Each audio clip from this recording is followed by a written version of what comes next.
Woke up this morning and I said, I have a lot of respect for you guys every morning out here in the grind. Thank you. You know what we're dealing with. It's early in the morning when it's still dark out. Well, I have a lot of respect for LeBron James. Oh, do you? Well, you know, Skip, since you're kind of the regular here, I'm going to go with you on this one. How much blame do you give LeBron for the way this has started? I'm going to honor LeBron James today by giving him 100% of the blame for 0-3. I'm going to give him a pass this year on competing for a championship because obviously he doesn't have a co-star or a second star, at least for this year. So he took 1 year sort of off, if you will, from all the pressure and expectation. But I am not going to give him a pass for losing 3 games that his young and old teammates put him in position to win all 3 times. At Portland, Lonzo hit a 3 that cut it to 1 with 8 minutes left. That's good position to go win that game. Then against Houston, when the brawl broke out, they're only down 1 with 4:13 left. Down 1 at home. And then against San Antonio, overtime, do I need to remind everybody, they're up 6 with 55 seconds left at home against what's left of my San Antonio Spurs, who don't have their point guard. DeJounte Murray's gone for the year, and there's obviously no Manu, no Tony Parker. You got to close that deal. You got to close King, and close King. And I'm saying all I ever hear on this show from that seat is he's the best player on the planet. Okay, I'll honor him. I'll give you that. All I hear is he's better than Michael Jordan. I won't give you that, but that's all I ever hear. So I'm sort of raising the bar way up here for him, even without a co-star. So in the end, all I know is that at Portland, he just disappeared down the stretch. I know it was just game 1, and he's never been very good in game 1, and he doesn't really know his teammates that well yet. But I'm not going to give you a pass. You're the best player on the floor. And then against Houston, everything's chaotic.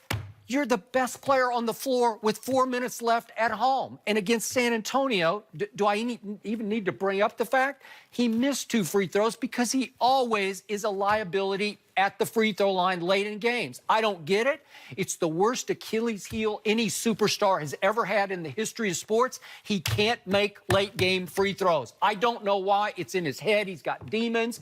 He just chokes his brains out at the free throw line late. And I'm not saying he's a choker, but when that happens, when he gets in that situation, he either runs from the free throw line or when they intentionally foul him, you know what's coming. He's going to miss one or both. And he missed both, which put him in a position of having to shoot a 3 at the end of the game when he should have driven the basketball. He's simply the most unstoppable driver of the basketball in the history of this game, but he's going to run from the late game free throw line. So again, 3 times, they should be 3-0. His teammates put him in position to be 3-0 in games they should have won. I know Houston's really a good basketball team, but that's at your house, and you got to win your home opener against Houston when you're that close with 4 minutes left in the game. So, again, I'm honoring him by saying 100% of the blame.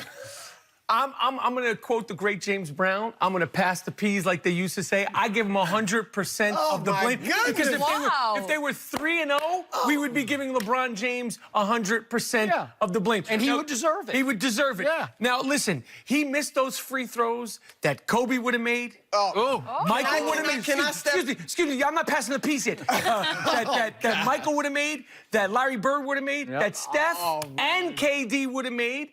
And listen, I don't think they had a great camp. I think the happiest person in the world about Spitgate is LeBron James because it defers off of him. True, good point. And I just feel like I will not be I'm not saying he's lost a step, but I will not be surprised if he does what he did when he first went back to Cleveland, and he might take those 2 weeks off because he doesn't. Miami, you say? He might go to he might go for some reason go back to Miami because I feel like there's not that sprightliness. It's the beginning of the season. He looks a little like, you know how towards the end of last season, and he was magnificent.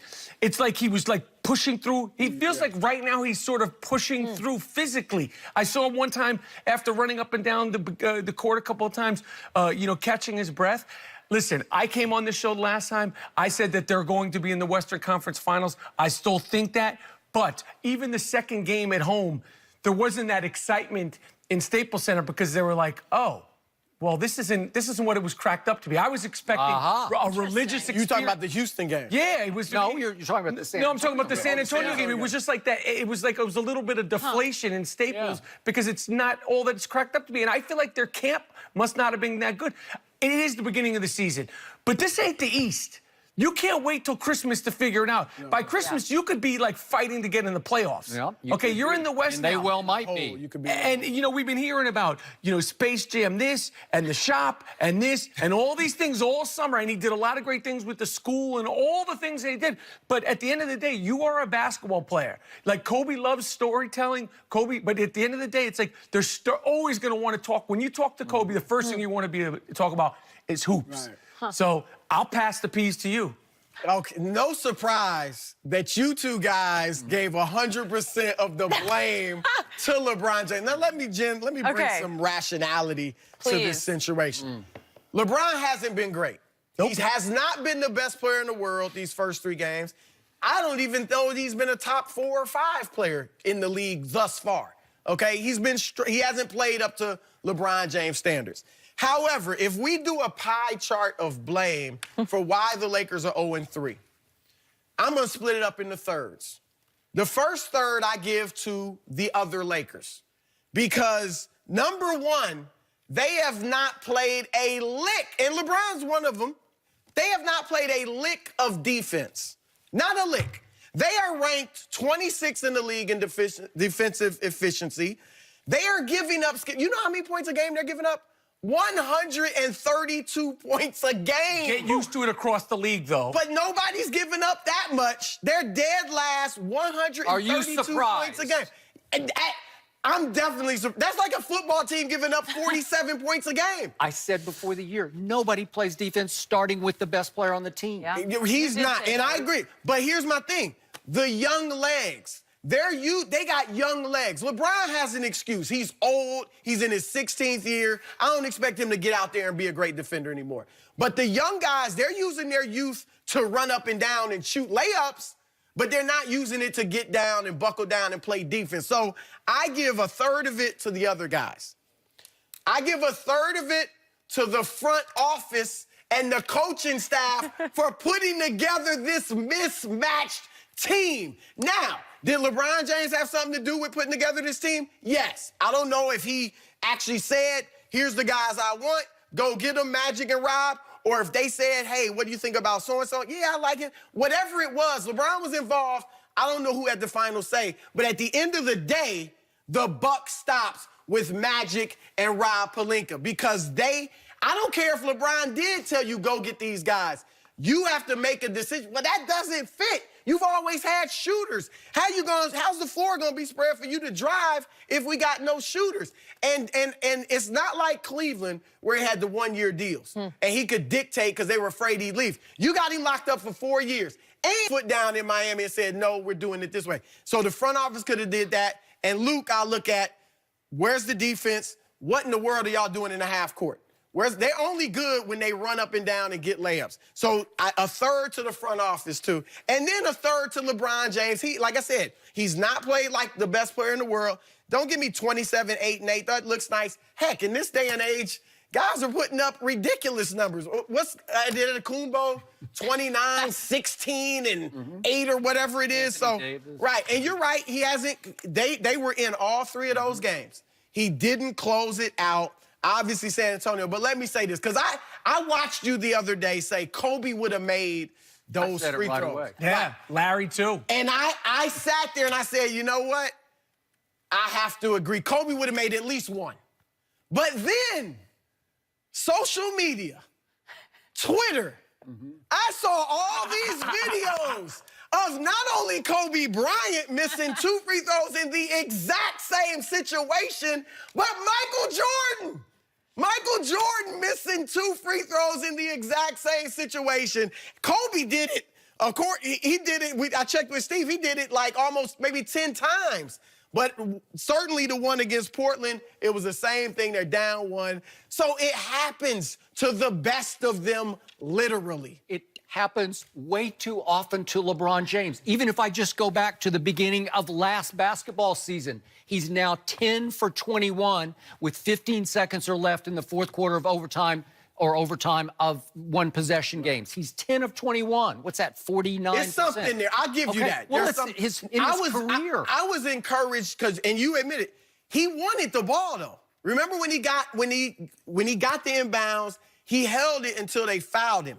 So he didn't run from it, Nope. but he did miss them. Well, we heard a lot in the off-season about all sorts of things. We didn't hear about him shooting free throws. I'm just saying. You can only do so much. There's only so much multitasking you can do. The buck also stops on your preseason prediction because you said they're going to win 54 games.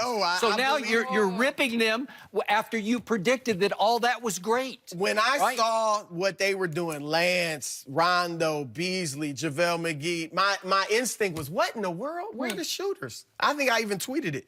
Then I talked to some people around the situation. Well, this is what we're trying to do. We're trying to get some dogs. We're getting some versatile defenders. We can switch everything like Houston did with Golden State. You're not going to outshoot them. You know, we can get up and down, and we got decision makers other than LeBron, you know, and it made sense. Like, you know what? And look, like you said, let's see how this goes. I'm not writing them off. Now, 53 looks like a pipe dream, but I think they'll get in the playoffs, and if they don't get us the 8th seed so you're or 7th revising seed, your prediction out. No, I'm going to stick with it, but I mean, it's not looking that great right now because 53 wins, and the West is looking maybe tougher than we thought with Denver and Utah, and Memphis is actually even playing well. New Orleans. Yeah, New Orleans looks special. Don't sleep on the Clippers either. They're pretty good. I agree. And right now, the Kings have more win than the King. Right now, the Sacramento Kings. Yeah, that's clever. Yeah, you can run with that. And by the way, speaking of the King, I've said this for 2 years. He plays no defense anymore. Through Monday night's game, he ranked 338th in individual defensive win shares.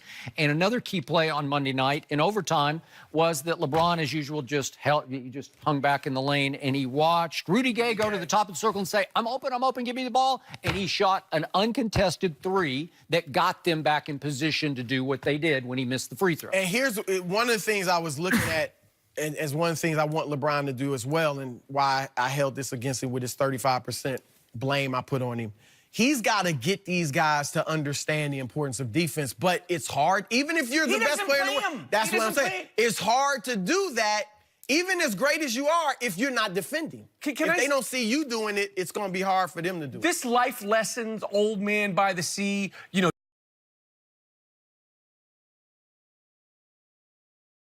these young dogs, Kuzma, Lonzo, Hart, let them go. They don't need to sit there and be like, hey, when you fall down, forget all that. Let them play. When they're free, they play well. Hart's like an attacker. Kuzma's an attacker. Lonzo, you know, when he's free, he's an attacker. Like, nobody wants to sit there and defer to him and Ron's like, okay, boss. Oh, well, you guys, when you won the championship in Boston, when you, none of that matters. Those guys were 10 years old when that happened. And when he was mic'd up on Saturday night, he was really directing traffic on defense. Switch it, get over the top, switch. You know, but he's not actually playing himself. You know, he's just calling out. And in the half-court offense, it's going to be tough to figure this out because one of the challenges of playing with LeBron is that he does so much. He does everything. He can bring it up the court. He can post. He can be in the elbow. He can be on the wing. That you have to adjust almost from possession to possession. Okay, where do I go? The easiest guys it is for to play with LeBron are just spot-up shooters. Because those are the guys you can't create on your own, so you're just sitting there waiting. He's going to drive. But now, look, you want him with the ball in his hands a good amount because he's so great with it, but I thought that wasn't going to happen. Remember, he was going to change. He's clearly not as comfortable off the ball. But because I like him, when he's off the ball in the post or on the elbow, you see he's making some great bounce passes and things like that.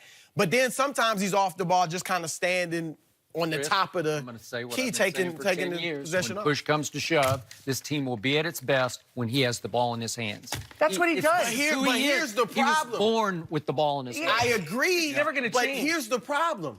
You don't have the shooter. So that last shot, I was disappointed in the step back 22-footer, right? But he couldn't have driven all the way to the hoop because the Spurs were stacked in the lane. They weren't stacked in the lane. They weren't. On that side, it was Bryn Forbes if he went to the left. He was giving him, you mean the guy covering Josh Hart? No, Rudy Gay's on him man-to-man. But And if he drives to his left, Bryn Forbes is on whoever's over on that side. But he's moving, like I think they would have cut LeBron off if he had tried to drive. And that's the problem when you don't have shooters.